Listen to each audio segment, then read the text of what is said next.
최영우의 시사 포커스 1540. 자, 주영석 부국장, 이 시리아 공습 과연 김정은에게 어떤 영향을 줄 것인가? 어떻게 진단하십니까? 뭐 영향을 줬을 수도 있을 것 같아요. 뭐 네. 우리가 김정은이 아니기 때문에 속 마음을 들어가 볼 수는 없지만 객관적으로 보자면 네. 전혀 그런 공격이 없었을 때와 지금 이렇게 공격이 이루어진 상황을 놓고 본다면 약간이라도 영향을 줬을 가능성이 있다고 보고, 그런데 네. 이제 앞서 행장님 말씀처럼 사실은 근데 일회성 단발성 공격이었고요. 네. 또다시 공격하지 않겠다는 식으로 얘기를 했고, 대신에 이제 러시아에 대한 제재를 가하겠다고 했는데, 그런 걸 보면 좀 의도도 불분명하고, 그 트럼프 대통령 본인은 아주 성공적인 미션이었다고 하지만 정말 성공인지도 좀 애매하긴 한데, 네. 그렇지만 또 그렇게밖에 할 수 없었던 이유는 이 러시아가 있기 때문에 네. 이 자칫 공격하다가 러시아를 뭐 군인들이 만약에 다친다거나 죽거나 이렇게 되면 이게 엄청난 일이 되거든요. 네. 그래서 일각에서 얘기하는 대로 뭐 시리아 사태가 발단이 돼서 뭐 3차 대전이 일어난다는 얘기도 있듯이 네. 이게 정말 큰 전쟁으로 비화될 수도 있기 때문에 네. 트럼프 대통령 입장에서도 사전에 예고할 수밖에 없었다. 러시아가 있기 때문에 러시아를 공격할 수는 없는 거 아닙니까 지금 네, 미국이. 네. 그렇기 때문에 그 처음부터 인명살상을 노렸던 것이 아니라 어떻게 보면 상징적인 의미에서 공격. 그런 의미에서 그런 공격을 한 것으로 보이고, 트럼프 대통령이라는 사람 자체도 뭐 매파도 아니고요 이분이. 네. 그리고 워싱턴의 어떤 그런 이 정치권의 논리라고 할까요? 미국이 네. 세계를 주도해야 되고 패권을 유지해야 되고, 그러기 위해서는 뭐 군사 공격도 감행하고 뭐 많은 사람이 뭐 목숨을 잃더라도 해야 될 건 해야 된다, 뭐 이런 논리에 사로잡힌 분이 아니기 때문에 네. 제가 볼 때는 트럼프 대통령이 그 민간인들이나 많은 사람들의 피를 보는, 설사 그게 미국이 아니라 중동 사람이라 하더라도 네. 트럼프 대통령이 그런 걸 원할 것 같지는 않아요. 네.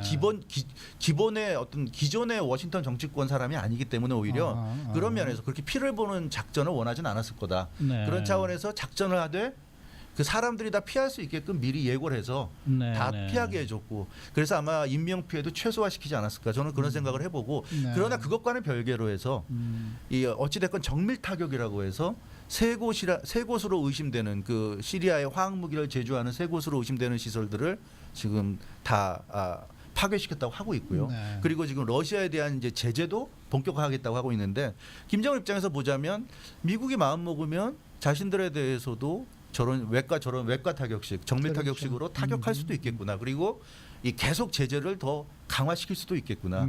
이런 생각을 하면 계속 이렇게 움츠려질 수도 있는 거죠. 그렇죠. 그리고 네. 더 이상 이렇게 버티는 게 의미가 없을 수 있겠다. 김정은 위원장 아시다시피 집권할 때 들고 난 게 두 가지였죠. 핵무기와 또 하나는 경제 성장이었습니다. 네, 네. 그래서 그 핵무기만 우리가 생각하지만 핵무기 못지않게 김정은 위원장이 중요시하는 게 경제 성장이고요. 네. 북한이 사실 최근에 많이 경제 성장을 이룬 건 사실이에요. 이룬 건 네. 사실이고, 그래서 지금 그렇게 이룬 경제가 다시 예전 수준으로 돌아가 버린다면 김정은 위원장이 아무리 독재 국가고 왕조 국가라고 하지만 그 북한의 그 주민들이 어느 정도까지 그래도 시장이 지금 활성화되어 있고 북한에서 경제가 올라가 있는 게 다시 그것보다 못한 예전으로 돌아간다면 그 아무리 독재 정권이라고 해도 유지하기가 어렵거든요. 네. 북한 주민들도 사람인데 반발할 가능성도 있고, 그래서 결국 김정은 위원장 입장에서도 이제는 갈 수밖에 없지 않은가. 그 시진핑 그 주석과의 북중 정상회담에서도 그랬고, 최근에 여러 가지 그 태양절, 얼마 전에 그 태양절에서도